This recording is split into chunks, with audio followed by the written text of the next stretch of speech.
www.jamiamadiniyajadid.org. WhatsApp group number +92 333 424 9302. اور پھر یہ غور نہ کیا کہ خالق کون ہے میرا، رب کون ہے میرا.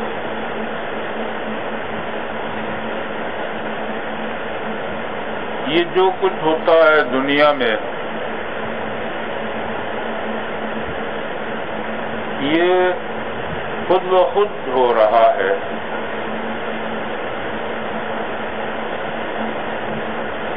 اس کا قائل تو کوئی نہیں ہو سکتا، مگر ہیں بھی جو باری تعالیٰ کے وجود کو نہیں مانتے. وہ یہی کہتے ہیں کہ سب کچھ خود بخود ہو رہا ہے.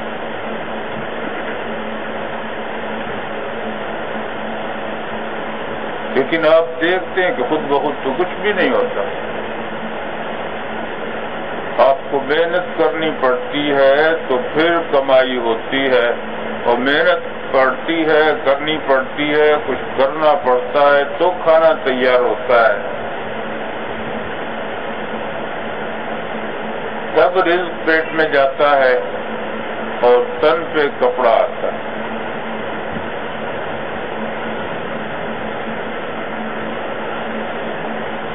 کوئی چیز بھی آپ بوتے ہیں وہ ہوتی ہے،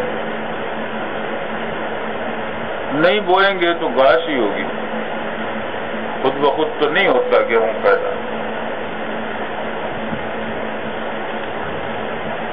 تو عالم کی تمام چیزیں یہ بتلاتی ہیں کہ کوئی قدرت طاقت ایسی ہے جس کی وجہ سے یہ کام ہو رہے ہیں. جو لوگ کہتے ہیں کہ خود بخود ہو رہا ہے، وہ بھی کہتے ہیں کہ فطرت.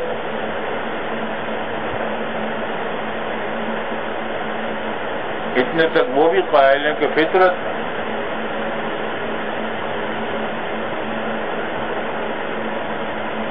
اور جو لوگ وجود باری تعالی کا انکار کرتے ہیں جیسے کمیونزم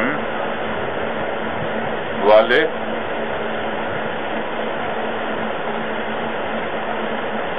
وہ بھی ایک درجے میں خدا کو مانتے ضرور.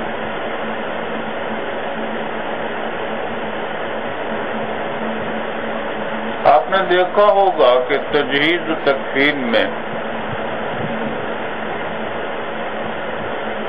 یہ لینن وغیرہ جو ہیں ان کا جو اصل مذہب تھا یہودی تھے یا جو بھی کچھ تھے، اسی اعتبار سے ان کو دفنایا گیا.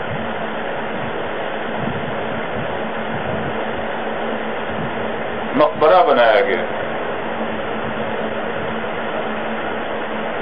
جو لوگ کمیونزم سے پہلے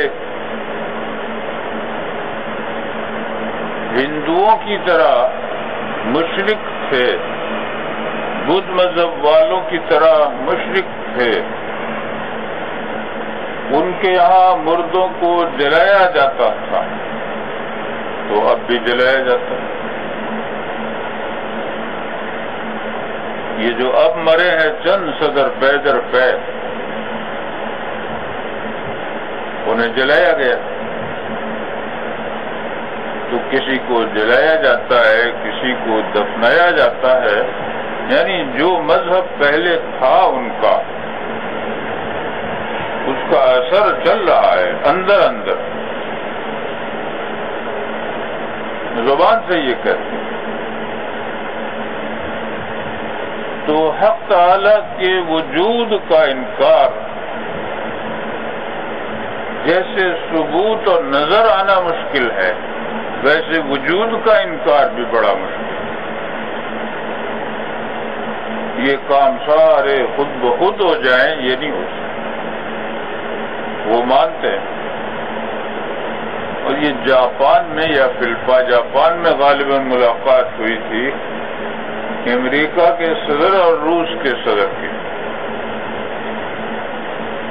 تو اس نے کہا تھا لڑائی اگر ہوئی، جنگ چھڑی اگر، اور نقصان ہوا خلق خدا کا، لوگوں کا نقصان ہوا، تو خدا ہمیں معاف نہیں کرے۔ اب وہ کمیونزم کا قائل، کمیونسٹوں کا سردار، اس نے یہ جملہ کہا کہ خدا ہمیں معاف نہیں کرے۔ معلوم ہوا کہ آخرت کا بھی تصور ہے، ما بعد الموت بھی کچھ ہوتا ہے، یہ تصور بھی ہے۔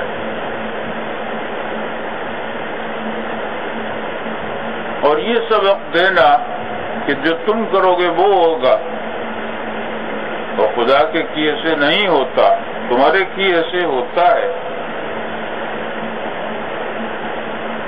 تمہیں خود کرنا پڑے گا۔ اب یہ انہوں نے قوم کو کام پہ لگانے کے لیے نعرہ لگایا، یا کس طرح نعرہ لگایا، اور یہ کتنا کامیاب ہوا؟ کیا دلوں سے یہ بات مٹی کہ خدا کا وجود ہے نہیں، یہ کہنے لگے؟ کیا واقعی یہ کہنے لگے، یا واقعی نہیں کہہ رہے ہیں؟ ایک دفعہ قائل ہوگا، ایک دفعہ منکر ہوگا، اس طرح سے ہوگا۔ بالکل وجود کا قائل نہ ہو، یہ غلط، یہ بڑا مشکل تھا۔ بلکہ فطرت انسانی جو ہے وہ تو جو دنیا میں نظام دیکھتی ہے اس کی قائل ہے۔ دنیا میں نظام یہ ہے کہ ہم کوئی بھی کیس کریں گے یا تقرب حاصل کرنا چاہیں تو ڈی سی کے پاس جائیں گے، اس کو درخواست دیں گے، پھر وہ آگے جائے گی درخواست۔ اسی طرح سے براہ راست گورنر سے میل ملاپ ایک دم نہیں ہوتا، واسطہ در واسطہ ہو۔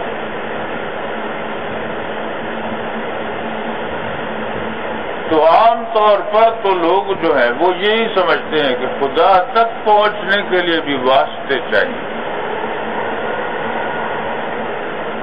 اور وہ واسطے کون ہیں؟ یہ بزرگ ہیں۔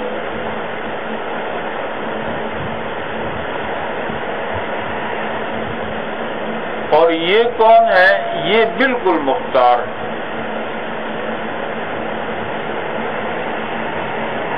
اور ایک علاقہ ایک کے حوالے، ایک دوسرے کے، اور ایک قسم کا کام ایک کے حوالے، دوسرے قسم کا کام دوسرے کے حوالے، اور ایک قوم کا کام ایک کے حوالے، دوسرے قوم کا کام۔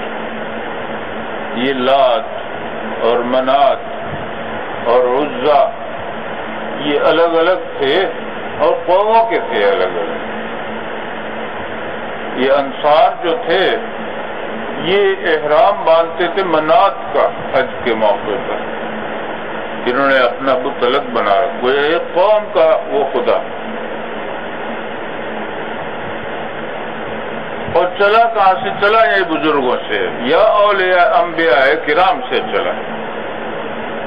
آقا انعامدار صلی اللہ علیہ وسلم نے فرمایا ہے کہ میری قبر کو تم سجدہ گاہ نہ بنانا، اور ان لوگوں کو جو پہلے قومیں گزری ان کو آقا انعامدار صلی اللہ علیہ وسلم نے لعنت کے لفظ سے یاد فرمایا۔ اتخذوا قبور انبیائہم مساجد، انہوں نے اپنے انبیاء کرام کی قبروں کو مسجد بنایا، سجدہ گاہ بنایا۔ اور حدیث شریف میں آتا ہے کہ اس کی ابتدا بھی اسی طرح ہوئی۔ حضرت آدم علیہ السلام کے زمانے میں کفر تھا نہ شرک تھا. بعد کے دور میں اسی طرح ہوا ہے کہ انہوں نے ان لوگوں کے بت تراش لیے جنہیں بزرگ سمجھتے تھے. تصویریں بنا لی جنہیں بزرگ سمجھتے تھے ان کی. کس لیے؟ تبرکن اور یاد کے طور پر، یادگار کے طور پر. اس لیے نہیں کہ وہ شریک سمجھتے ہوں، وہ غلط کار ہوں، یہ بات نہیں. لیکن جب وہ ختم ہو گئے اور اگلے آئی نسلیں تو انہوں نے ان کو ڈنڈوت کرنی شروع کر دی، جیسے ہاتھ جوڑتے ہیں، سر جھکا لیتے ہیں یا سجدہ کر لیتے ہیں یا اور آگے، تو پھر عبادت شروع کر کہتے ہیں ما نعبدہم الا لیقربونا الی اللہ. ہمیں اللہ کا مقرب بنائیں اس لیے ہم پوچھتے ہیں ان کو. تو انسان تو یہ دیکھتا ہے کہ دن رات جو کام ہوتے ہیں، بادشاہ تھی پہلے بادشاہ تک پہنچنا اور اب صدر تک پہنچنا واسطہ در واسطہ ہوتا ہے. کوئی اس کا ملنے والا ڈھونڈیں گے، وہ آپ کو ملا دے تو ملا دے، ورنہ تو ملنا نہیں ہو سکتا.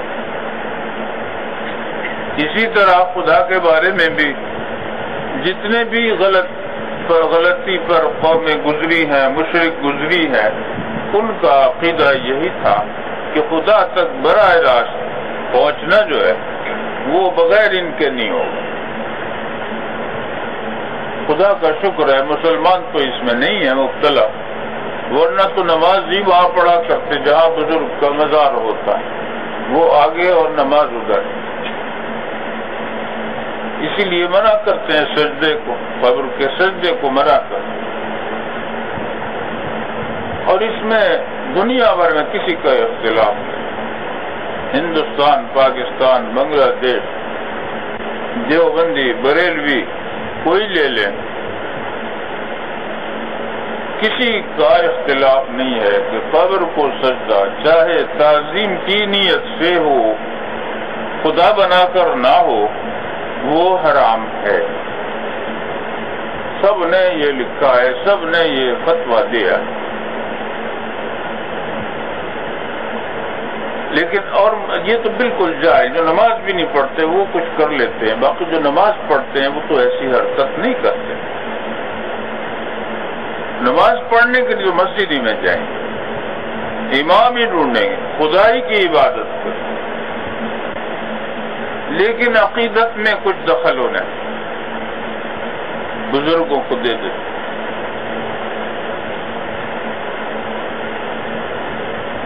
اور جو بالکل شرک ہے وہ یہ ہے کہ خدا تک پہنچنے کے لیے انہیں سمجھ لے آدمی ذریعہ. بالکل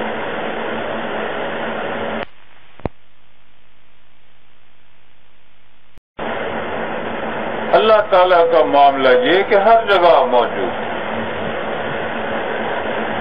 اور ہر جگہ اس سے دعا کی جا سکتی ہے.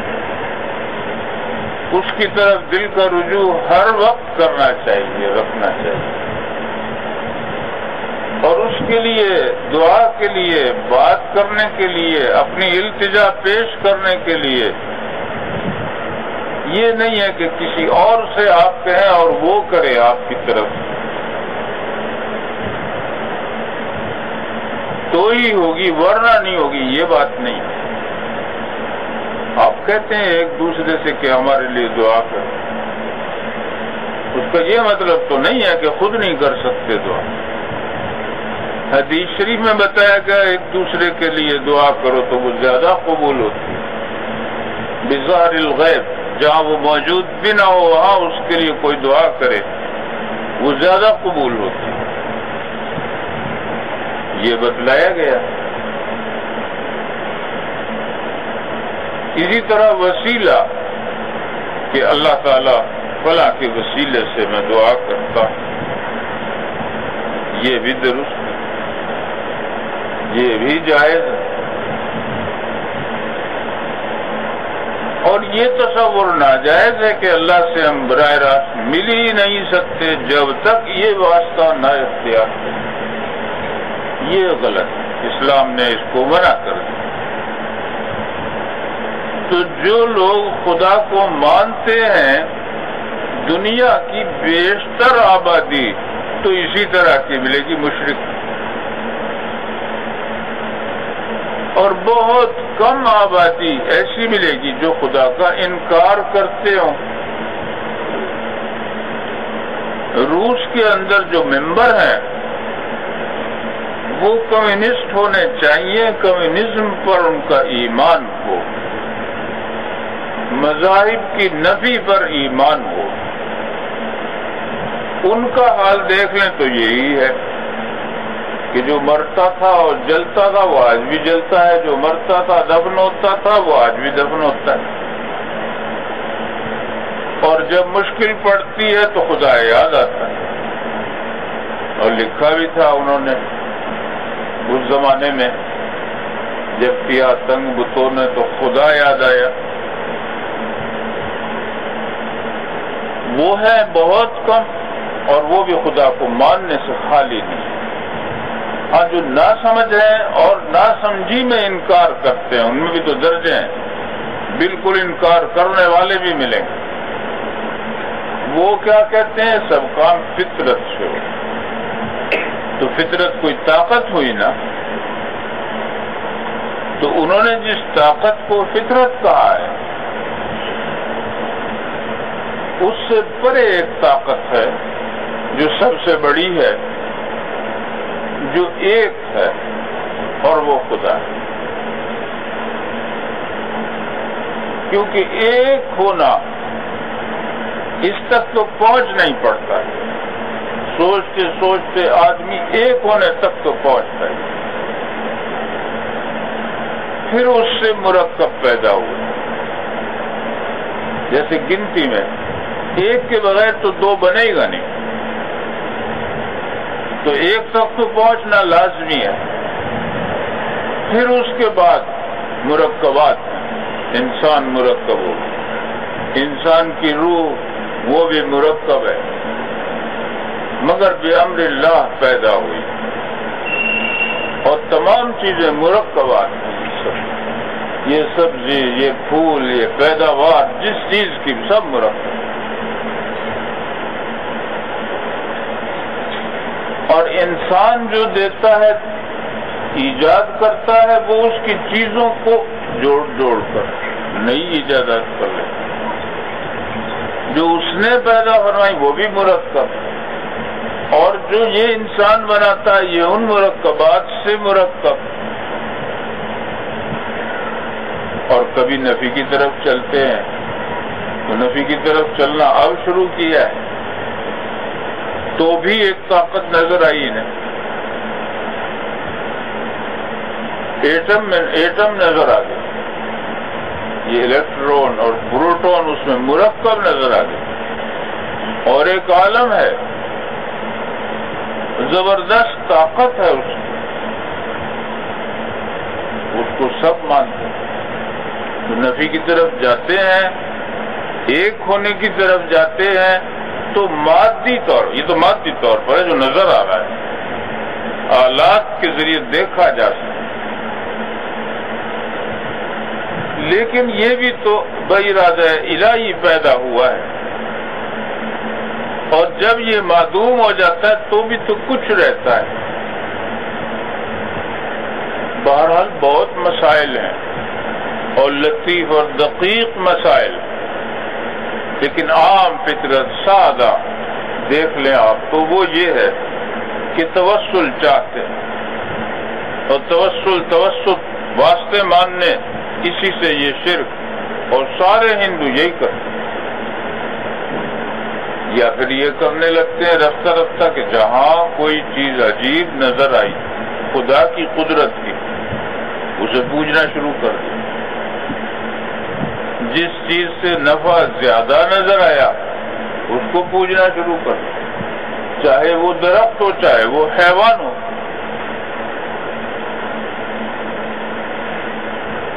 تو انسان کے آقا نامدار صلی اللہ تعالیٰ نے کا فرمان بتلایا ہے انبیاء کرام نے کہ ہر انسان کو توحید تک پہنچنا ضرور چاہیے. اگر کوئی آدمی اس کے پاس نبی نہیں پہنچا ہے تو فطری طور پر لازماً وہ خدا کو مانے گا. اکیلا اگر ہو گئی، جیسے بعض بھیڑیے پال لیتے ہیں نا انسانوں کو، تو آخر وہ انسان ہے، اخبارات میں آتا ہے، دودھ بھی پلاتے ہیں، پھر بڑا ہو جاتا ہے، پھر وہ اسی طرح رہنے لگتا ہے. لیکن جب بڑا ہوگا اور عقل آئے گی پھر انسانوں میں وہ نہیں رہا، تو اسے موحد ضرور ہونا چاہیے، خدا کو ایک ماننے والا ضرور. اور اگر وہ مخلوق میں رہ رہا ہے، دن رات ایسی چیزیں دیکھتا ہے، چاہتا کچھ ہے، ہوتا کچھ، چاہتا یہ ہوتا الٹ ہے، بہت چیزیں ایسی ہوتی ہیں، پھر اسے نظر ڈالنی چاہیے، اللہ تعالیٰ کی ذات پاک کی طرف جانا چاہیے.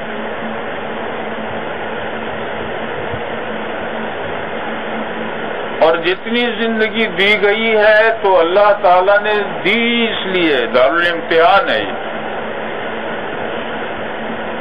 اگر کوئی کہے کہ مجھے پتا نہیں تھا، یہ نہیں کہتا، کیونکہ سب انبیاء کرام بتاتے چلے آئے، تعلیم پہنچی ہوئی ہے. جنہوں نے خدا کا انکار کیا ہے انہیں وجود کے بارے میں علم ہوا ہے، تب انکار کیا. تو اس طرح کی چیزیں کیا قیامت پر اور آخرت پر اثر انداز ہوگی. اور خدا کو اگر ایک مان لے تو کیا نجات کے لیے یہ کافی ہوگا. تو ایک واقعہ یہاں آتا ہے. آقا نامدار صلی اللہ علیہ وسلم ایک دفعہ تشریف لے جا رہے تھے کہیں، تو وہاں ایک صحابی ہیں، انہوں نے رسول اللہ صلی اللہ علیہ وسلم سے دریافت کیا.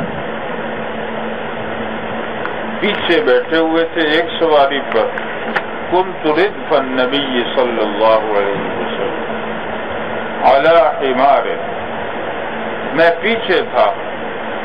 سواری استعمال جو ہو رہی تھی اس وقت وہ گدھا، اور لیس بینہ وبینہ الا موخرۃ الراحل، میرے اور آپ کے درمیان جو کجاوا ہوتا ہے بس وہ فاصلہ.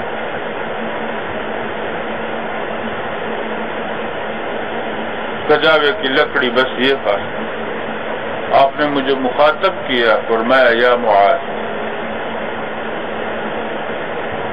میں نے جواب دیا، عرض کی هل تدری ما حق اللہ علی عبادہ وما حق العباد علی اللہ، تم یہ جانتے ہو کہ اللہ کا حق بندوں پر کیا ہے اور بندوں کا حق اللہ پر کیا ہے. قلت اللہ ورسولہ اعلم.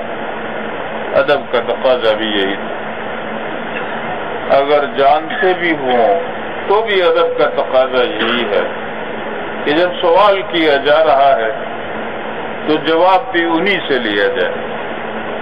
تو اس لیے بہترین کلمات استعمال کرتے تھے کہ اللہ اور رسول زیادہ جان سکتے.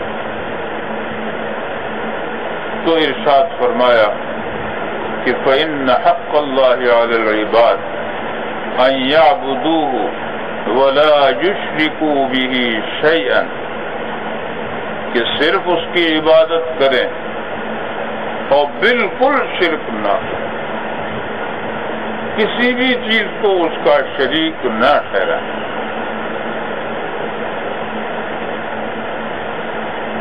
تو ہمارا تو عقیدہ یہی ہے کہ سب اس کے محتاج ہیں، وہ کسی کا محتاج ہے۔ اللہ الصمد پڑھتے ہیں، هو اللہ احد، اللہ الصمد۔ جتنی بھی مخلوقات، ملائکہ بھی،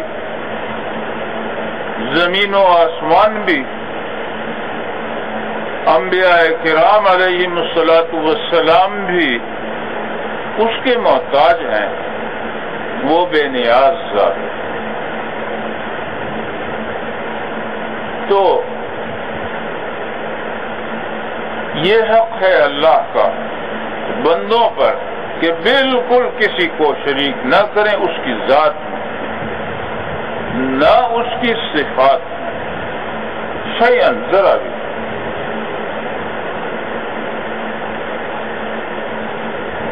آپ کہیں گے کہ بہت سے نام ایسے ہیں جو مشترک،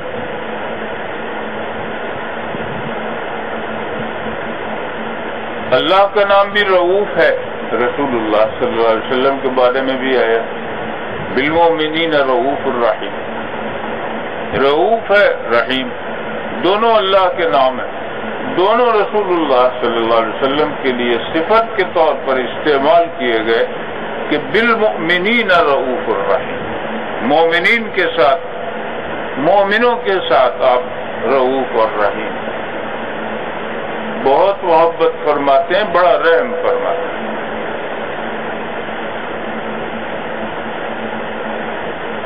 تو یہ تو شرک خود ہو گیا صفات، مگر نہیں، اس واسطے کہ اللہ تعالی کی صفت کی برابر کسی کے اندر نہیں۔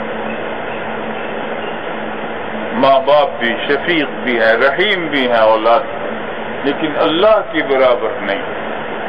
تو ماں باپ کے دل میں یہ رحم جو ہے یہ ڈالا کس نے؟ یہ تو خدا نے ڈالا۔ معلوم ہوا کہ اصل میں تو رحیم وہ ہے، درجہ دوم میں ہم ہیں، جو اتنا دکھ محسوس کرتے ہیں یا اتنا وہ تڑپ محسوس کرتے ہیں یا اتنے قربانی دیتے ہیں اولاد کے لیے، دن اور رات کی اور نیند کی، آرام کی، کسی چیز کی پرواہ نہیں کرتے۔ تو یہ اصل میں اس میں ہے، ہمارے دل میں ڈالی ہے۔ تو اس جیسا صفت رحم میں کوئی نہیں، اس جیسا صفت رافت میں، رؤوف ہونے میں کوئی نہیں۔ اس لیے صفات میں شرک نہیں رہا۔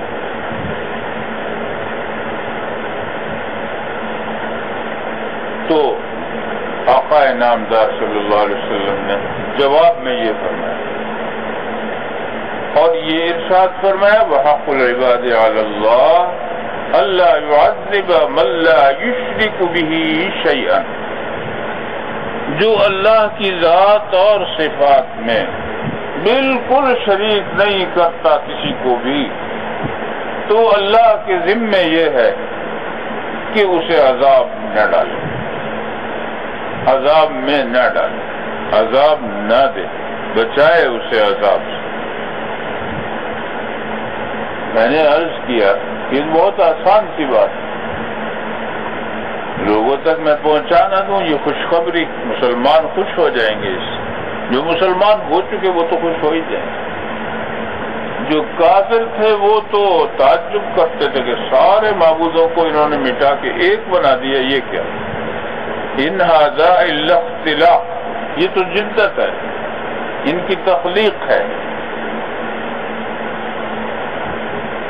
میں نے عرض کیا کہ اطلاع دے دوں لوگوں کو، اور ارشاد فرمایا کہ نہ، قال لا تبشر، یہ خوشخبری دو مت لوگوں، اس سے پھر خرابیاں اور پیدا ہو جائیں، فیتکلوا، اسی پر بس ٹک جائیں گے کہ ہم موحد تو ہو گئے، اللہ کے ساتھ کسی کو شریک نہیں کر رہے، ذات میں نہ صفات میں اس کی، رسول صلی اللہ علیہ وسلم پر، تمام انبیاء کرام پر ایمان ہے جو آپ کلمے میں پڑھتے ہیں، آمنت باللہ و ملائکتہ وغیرہ۔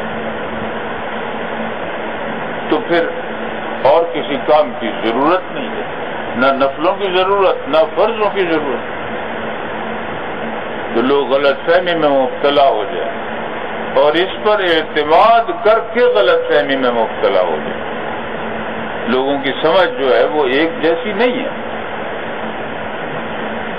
تو حضرت معاذ رضی اللہ عنہ تو علم حاصل کر چکے تھے، ان کو بتانے میں حرج نہیں تھا، اور اب ہمیں دہرانے میں حرج نہیں ہے، کیونکہ سب کو معلومات جو ہے پہنچتی رہتی ہیں کچھ نہ کچھ۔ تو فیتقوا، ایسا نہ ہو کہ لوگ اس پر اعتماد کر بیٹھیں۔ معلوم ہوا کہ اعتماد کر بیٹھنا وہ بھی غلط ہے، اور اس میں بسا اوقات ایسی چیزیں ہو جاتی ہیں انسان سے غلطی کی، اگر یہ سمجھ لے کہ میں تو کلمہ گو ہوں اور بخشا بخشایا ہوں اور برائیاں کرتا رہے، تو کوئی برائی معاذ اللہ ایسی بھی ہو سکتی ہے، تھوڑی ہی سی دیر میں ہو سکتی ہے ایسی برائی کہ جس کی وجہ سے ایمان سلب ہو جائے، سلب ایمانی تک جا سکے۔ اور قرآن پاک میں آیا کہ لا ترفعوا اصواتکم فوق صوت النبی،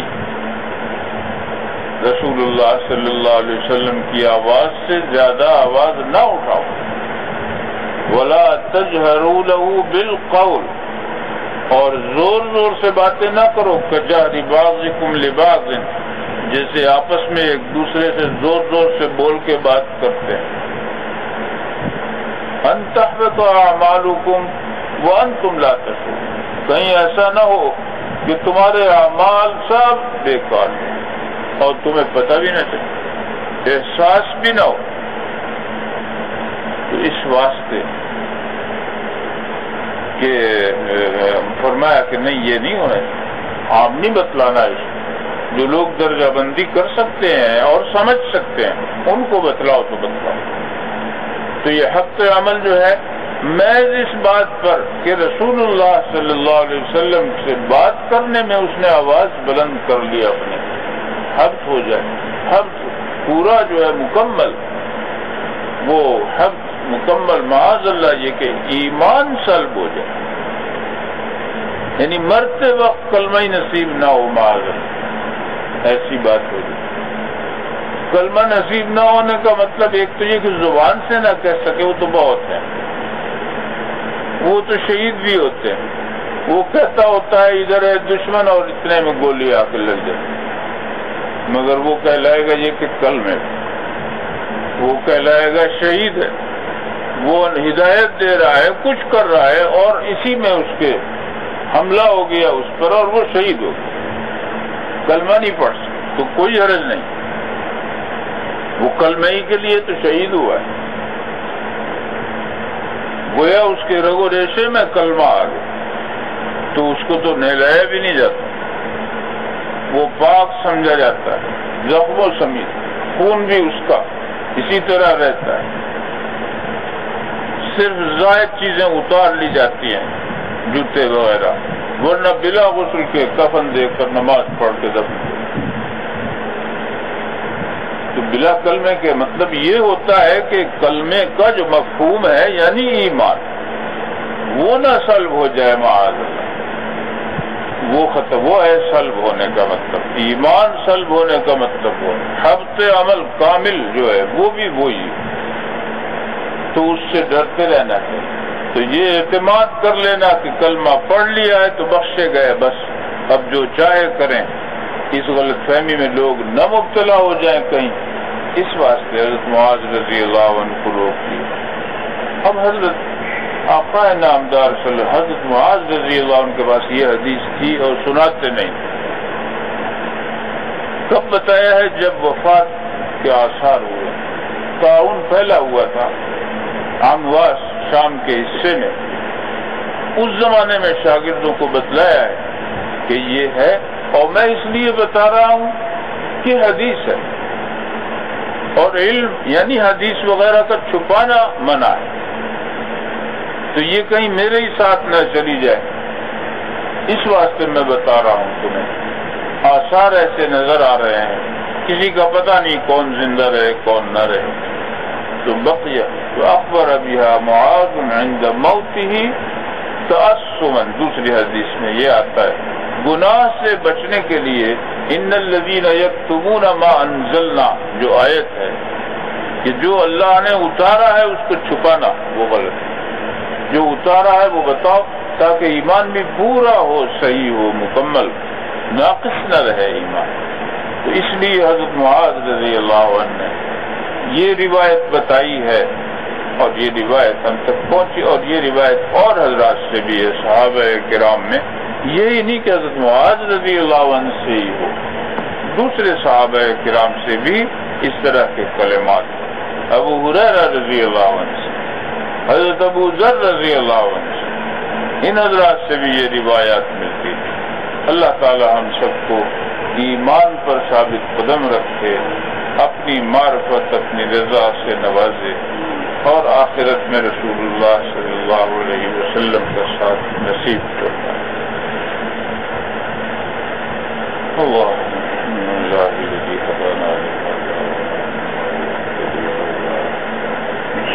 www.jamiamadiniyajadid.org.